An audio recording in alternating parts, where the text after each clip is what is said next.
Let's talk about segues. Segues are just so useful. They're like a magical little tool that you can easily put into your act, and it adds like an incredible amount of polish in the audience's perception. Segues are the connections between individual jokes that connect those jokes together. And you can use segues for a number of different benefits. One, that polish that I talked about. Two, it makes it feel more conversational, like a train of thought. Like you're showing the audience how one thought leads to the next through that connection.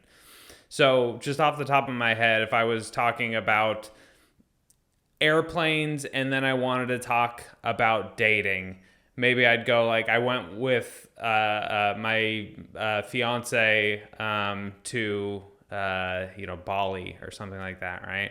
Well, I've connected the flying to Bali with my fiance, so the person who I guess not dating, but have dated, and so that can lead easily into dating material, right? So that would be an example of a segue. But there are other benefits that you get out of segues too, in addition to that polish and that conversational kind of aspect that you're adding to it. And one of those is that you can make those segues funny too. Those are potential for punchlines. You can do callbacks, you can do foreshadows, you can do little like silly punchlines that just sort of combine the two topics, the topic that you were talking about before and the topic that you want to talk about next. It just adds like extra punchline density to your act if you want to add segues that are also punchlines. Another benefit, there's just so many benefits to segues. These are great. Another benefit is that a segue is a safety net for your jokes. And the reason for that is that when a joke finishes, it's a complete sort of event on a certain level. And the audience goes, this is done. Now I can judge this thing because it's done. And if it was funny, I'll judge that as a success. If it wasn't funny, then I'll judge that as not a success, right? But if you have a segue, then that event kind of isn't over. You're like on to sort of the same topic because you're connecting them together. And so the audience withhold judgment until the next thing to a certain extent. And it doesn't always work all the way, but it helps. Sometimes they won't notice you've changed topics. Sometimes they'll notice that you've changed topics, but it doesn't feel quite as much like the thing that you wanted to get a laugh ended and didn't get a laugh. So it's very helpful as kind of a little safety net for jokes. Let's talk about editing your material. How should you judge that material? Okay, I'm going to take you from the start of the process to the end in terms of like setting this stuff up to eventually be judged later, and then how you can judge that later. Okay, so at the very beginning, you're going up to do your set, and you want to be able to edit your stuff later. Bring a camera or an audio recording device. Those are super useful so that you can actually use something a little more reliable than your brain, because our memories are clouded with our emotions that we had at the time, which can taint our opinion, give us some distortions about how well something did. In either direction, we might think it did way worse, or we might think it did way better. Just a lot easier if you have a camera, okay? Also, write down the titles of your jokes on your notebook, some sheet of your notebook, or maybe even have a separate notebook that's just your set lists. That's what that's called, by the way. When you have a list of titles of your jokes, that's a set list. And it's helpful for a few reasons. One is that it will help you memorize your stuff. You're going over it one more time by writing it down. It'll help you memorize it too, because you can look at it as a reference. Each of those titles will signify what joke or bit or story you want to tell. And so you've got that list there. You can imagine what comes next and next and next because you're looking at it. And it makes it easier for you to later go back and go through your stuff and kind of judge and score how well it did. So you've got this set list, and it doesn't have to be 2 words or 1 word or something like that. If you have a bit that's like only kind of memorized, then write out whatever you need to write out to help you remember what to say. So if it's a new bit, I might write a paragraph. I might write like each of the important lines to hit. So there could be like 6 lines or something within that one joke, right? Or that one bit. So you can do that too. Whatever helps you best, right? Part of this is finding your own best practices, but this is a good start for you, okay? So you've got the set list, and then you go on stage, you perform your material. You've recorded your material.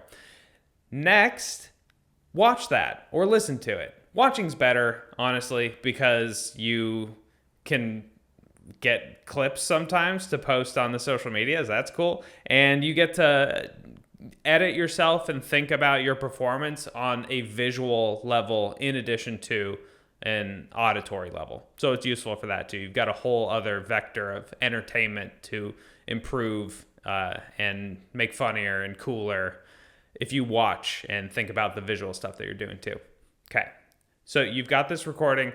Now watch or listen to it. And I recommend watching or listening to it 3 times, at least, right? You're not always going to have time to do that, and I totally understand. I guess at least means like once, ideally. But if you can do 3, that would be excellent, because you get so much more out of going over your stuff more, right? It might be boring, but boredom is good. Boredom is the thing that triggers our brains into getting creative, because our brains hate being bored. And so if you kind of make yourself be bored, the next thing that will happen is that your imagination will start running wild. And that's a great position to be in. So when you're watching or listening to your set 3 times, first time, just notice all the things that you did really well. Get yourself in a good mood. And I know it's hard to watch or listen to your stuff, and that's why the first time you do that, really go easy on yourself. First listen or watch, just notice all the things you did great. Second time, score your material, right? You can pick whatever scoring system you want. I like to do a written down so that I can remember the stuff and actually have like a little bit closer to a scientific sort of system for this, rather than just like my intuition. It feels good, because my feelings change all the time. But if I have a system, then it's a little, it's not very objective, but it's a little more objective at least. All right. So score your stuff. I do an A through C system. A being it got a big laugh, B meaning it got an okay laugh, and a C meaning that it failed, but I don't like to put an F on any of my stuff because that makes me feel bad and I don't want to look at that. So A through C system is what I use. A plus if it got like applause or something. A minus if it got like almost a grade. You know what I mean? Regular scaling grading system. So, and then I perform. Oh, and the third time that I watched it, let's not skip past that yet. The third time I watch it is just for creativity. I've watched it a few times now, and my brain is just like thinking of all sorts of stuff probably, right? And so this is the time that I really focus on that creativity. What else can I think of? What are the things that I noticed in the previous watches that were like broken that I can fix or that could be better? Grading.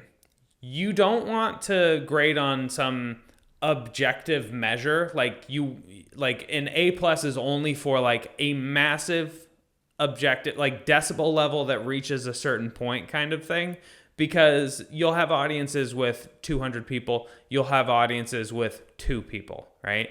And an audience with 2 people is never going to get the same decibel level, right? You're grading all of these on a curve. And so that's why it's probably a good idea, even a set where you're doing a lot of new stuff, have at least one thing that you know is old and that works regularly, right? Use that as a measuring post and then measure the other jokes on the curve that one set. If you have an audience of like 2 people and they just sort of like giggle a little, or even an audience with 100 people, but they're just not responding very much. You do that joke that usually does really well. If it does okay, then okay is the A plus or the A for that show in particular, and grade on that curve. Okay. If you mess up the joke, don't grade it. If the audience is non-existent or just giving nobody anything, don't grade it. If there's like some kind of interruption or anything that it makes that joke be something other than the joke that you want to test, then don't grade it, because you're not grading.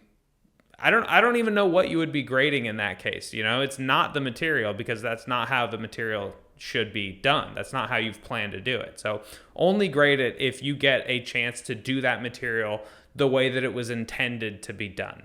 Once you have 3 scores, you've done this material 3 times in roughly the same way, then take an average score, and that's the average score for that bit. So if I did an A, a B, and an A, scoring the same bit 3 times, then that's maybe like an A minus B plus joke. Okay. If you notice a really good edit or something like that ahead of finishing that 3 times of doing the same material, start the scoring over, because that is now a new thing to score. It's different now. Okay.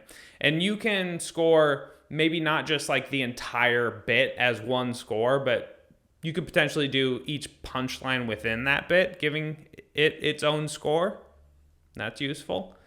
And if you, in A, we want to get an act with just a ton of A material, all right? That's great.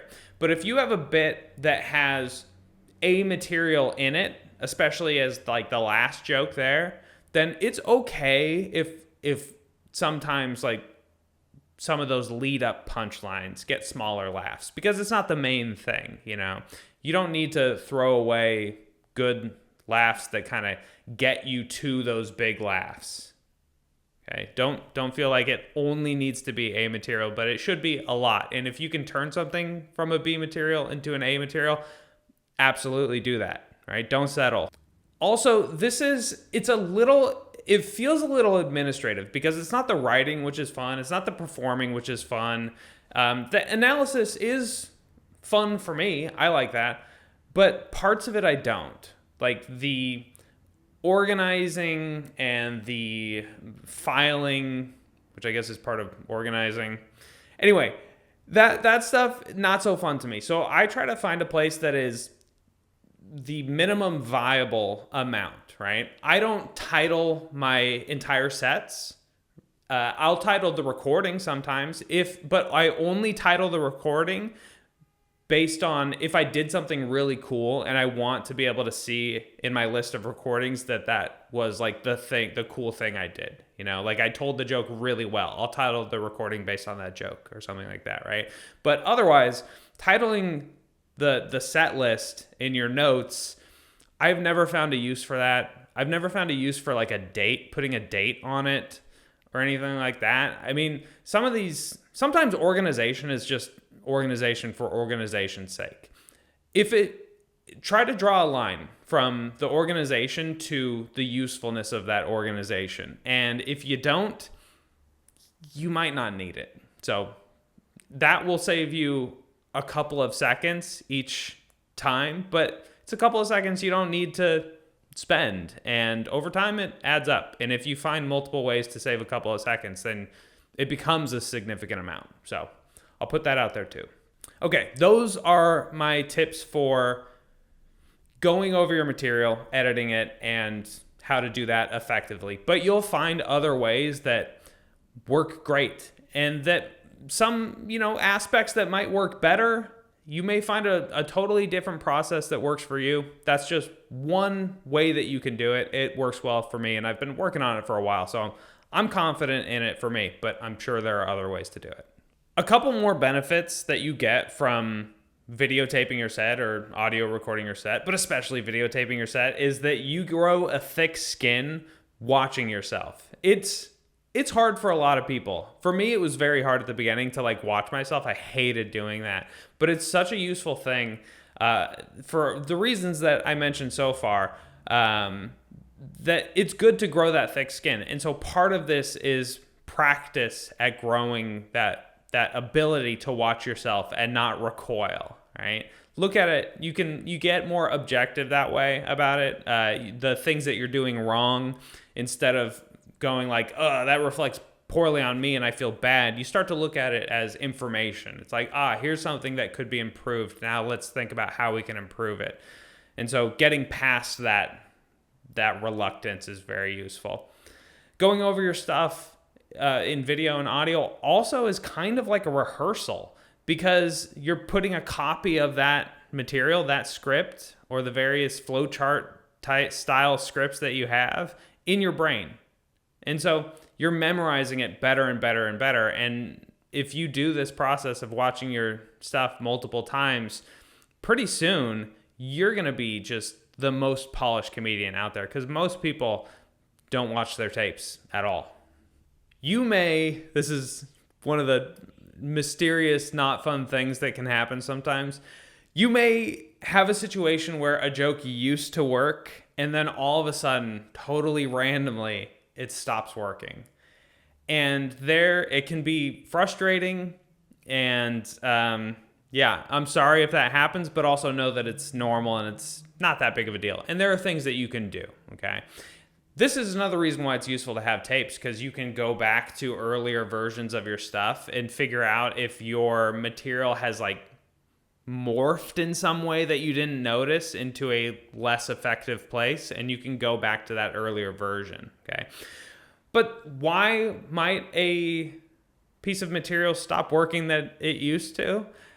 Well, sometimes we're really excited about new material, and so that enthusiasm is an aspect that helps that new material work better. Sometimes we don't even notice that we've lost that enthusiasm, and sometimes it's subtle. Sometimes the audience notices on a subconscious level that we're less excited about it, and so it'll get less of a laugh or no laugh as a result. And so sometimes that enthusiasm, and that's not a bad thing. That's not a bad thing if the joke only works because we're enthusiastic about it, because I don't think that it's a good idea to make a big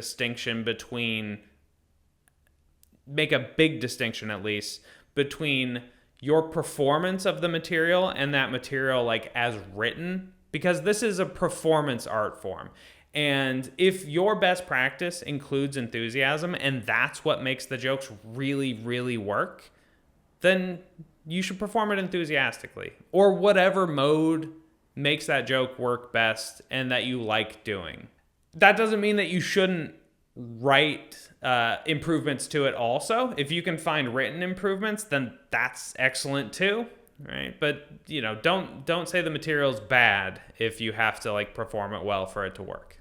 Sometimes there's an emotional reframing or a social reframing going on that you might not have even noticed. So if you are enthusiastic about going to court, then it's silly to be enthusiastic, excited about going to court, right? That's a layer of humor that you're adding to that bit that can be really helpful. And if you're less excited about it because it's not new anymore, then you lose that, not just that infectious enthusiasm, but you lose that layer of humor in which it's silly to be excited about going to court. Let's talk about rehearsing. So rehearsing, super useful. It is going to give you like little versions of having done it already by the time you get on stage, because you're imagining it. Ideally, when you're rehearsing, you're imagining yourself in that situation. And then by the time you do it on stage, even for the first time, it won't feel as much like it's the first time. That's super useful. And even if you've done the material or a version of it on stage before, it's still useful to rehearse it, because that polish is, it's beautiful. It's so nice. We've talked a little bit about that kind of reverse bell curve of new material, where you do it new and I think we've talked about this.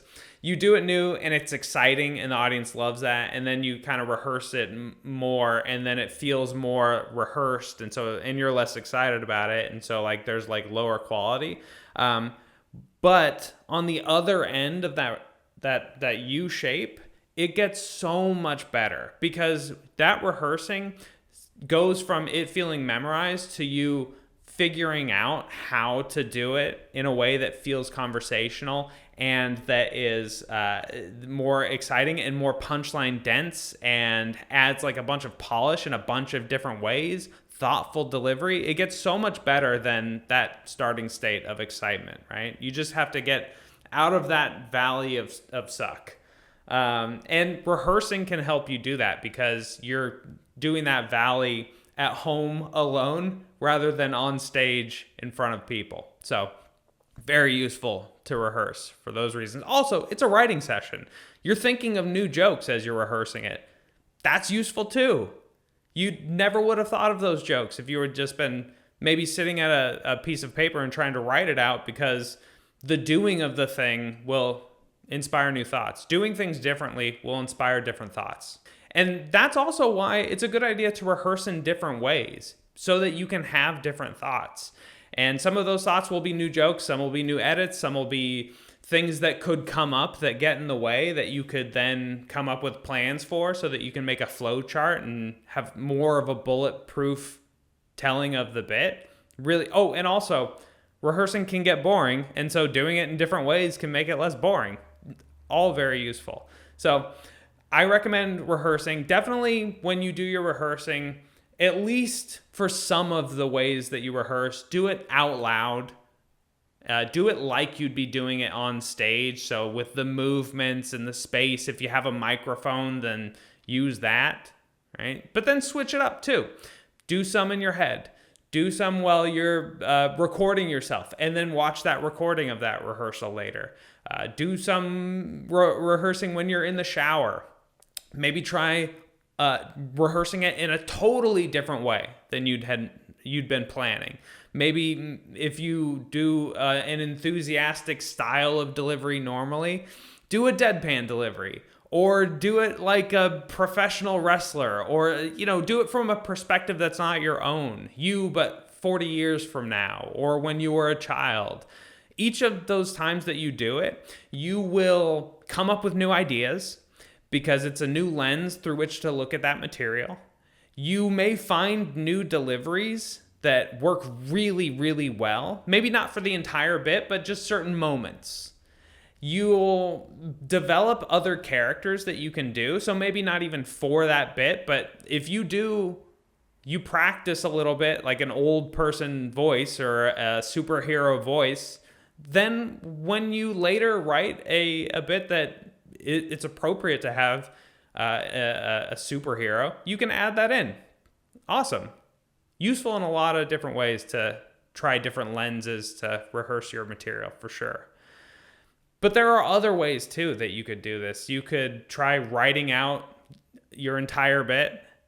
You can try writing down the bullet points and then seeing what you can memorize just by looking at those bullet points, and then less and less and less until you're off book completely. You could try writing your stuff on cue cards so that you can't see the next cue card. You've got it just like in front of you, and then if you need to look at the next one, you can. That works too. Rehearse it in a lot of different ways. Just train yourself and help you be less bored and make the material better and better. So rehearse. So when you're rehearsing, you may want to give yourself some breaks. This is kind of true with everything, right? If you are sticking with the same activity for a really long time, you can get overly focused onto certain ways of thinking that you might not even notice, right? Same goes for rehearsing. And so give yourself breaks. Do like Pomodoros, which is where you work on something for a certain amount of time and then you take a little break and then you come back to it. You can do that for rehearsing too. And time passes, right? And you've got other things to do. So you do a chunk of rehearsing and then do some other chores or go to work or whatever, and then come back. You may have fresh thoughts about it. So work on taking time off as well, and just time to let your body and your brain digest what you've done so far and synthesize the information and incorporate it into your way of being and thinking. Okay, let's talk about your comedy voice. This is one that sometimes can take a long time, and that's okay. If you know what your comedy voice is at the very start, then that's kind of rare. And sometimes we might think we know what our comedy voice is, and then it changes over time, and just be prepared to make those changes too. But I think generally newer comedians get worried about what their comedy voice is a little too early. I think the focus should be on working on the core competencies in comedy first, all right? And you'll be thinking a little bit here and there about what your voice might eventually be in the meantime, but the focus should be on those competencies first. When you get to the, later on and you're feeling more comfortable about being on stage, you'll kind of naturally notice that there are certain kinds of jokes or topics or ways of talking about things that you like and ways that you don't. And you'll have a better idea of what of those audiences respond to. So the audience may respond to some things, but you don't like saying those things, then don't do it. Or the audience may like or not like certain things that you really like to do, and try to get them to like it, but they're guiding you to, they're pushing back. If you can't get them to be on board with a thing, then you're probably not going to be doing very much of that either. And that kind of is what becomes your comedy voice. It's the collection of things, ways of being, things that you talk about, etc., that you really like to do and that the audience really likes too. Okay? That essentially is what your comedy voice is, and you come to that over time. But keep in mind too that don't get overly tied to it, right? Sometimes comedians will be like, oh, this thing's really funny, but I could never talk about that. That's not me. That's not my comedy voice. But it could be. I mean, my fashion sense is like t-shirts, right? But as soon as I put on a button-up t-shirt, it's remarkable how quickly that becomes my new fashion sense, right? You're fluid, and be open to it. And if you like it, cool. If you don't like it, don't do it anymore. But try it out. Just see if you like it, okay? And that stuff that like is funny but it doesn't feel like you, it's also modular. Like jokes, bits, material, it's so much more modular than we initially think. Maybe a joke is really violent or morbid. Okay, then you don't like that. Let's say you don't like doing that kind of thing, right? But it's really funny for somebody. Well, maybe instead of you saying it through your perspective, you give it to a character. A character said it to you. And that way, you get to judge that thing that was said along with the audience. So you can say the funny thing, and you don't have to feel like it violates your comedy voice. Sometimes you can take a thing out of its grounding, right? So if a really morbid thing happened in one version, then maybe instead you talk about the concept of the morbid thing happening, right? And that makes it a little less real feels a little less morbid. Maybe you can dance around the topic rather than stating it directly, which will further make it feel less morbid. There's just so much that you can do. You can present it as a hypothetical rather than as a thing that actually happened. There are ways. Like, just play with it for a while. See if you can get it to a place through iterating, which you should be doing anyway. Lots of iterations of material. Some of those iterations might feel pretty good. And that way you can get more use out of those really funny jokes that you thought of, that you thought initially you might have to throw away. I hope that that's helpful for you in your mission of finding your comedy voice, and also the perspective that you'll get there. Don't try to do things that other people are doing just because they're doing it. I think that's another pitfall, is like people, there's like a homogenizing effect in a lot of the arts, and stand-up included, which is that, you won't get made fun of for doing things that other people are doing because they're doing them too. And you might get made fun of for doing things that are like wholly new, but you're not doing the material so that the comedians can laugh, or that the comedians can, feel like you fit in perfectly into their little square shaped hole that they want you to fit into, right? You're doing it so that you can make the audience laugh. And audiences love novelty. If you've got musical stuff in your act, or you can dance, or you have puppets or props or whatever, right? You're doing different things. Audiences love that. They thirst for that novelty. Comedians will be like, some purists will be like, well, they're, not doing X, Y, and Z, or they're doing, A, B, and C additionally, and therefore that's cheating. So what? Novelty's cool. Do your thing. If it feels good, you love doing it, and it works, and especially if it's different because that makes you unique, do it. Don't try to fit in too much. Let me just clarify. Comedians are not haters as a category. They're just some. And this is in every aspect of life. Some people are just not going to like it if people do things that aren't quote unquote normal. Okay. Comedians are not especially, egregious in this regard. They're just like humans.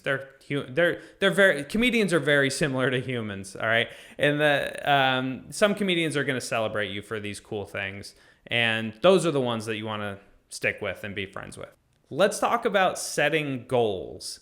Goals can be a very useful thing in comedy if they're coming from the right place. And the right place is values. Values are a core to who you are. Those are the things that you think are important in a broad way, right? My values as a stand-up, I want to make the audience feel good. I want to improve their day. I want to make them think about things differently. I want to add art to the world that is neat and hilarious and that people had never thought about before. Those are my values, and those lead to my goals, right? Have an excellent set, and do it for audiences all over the place. Get booked, right?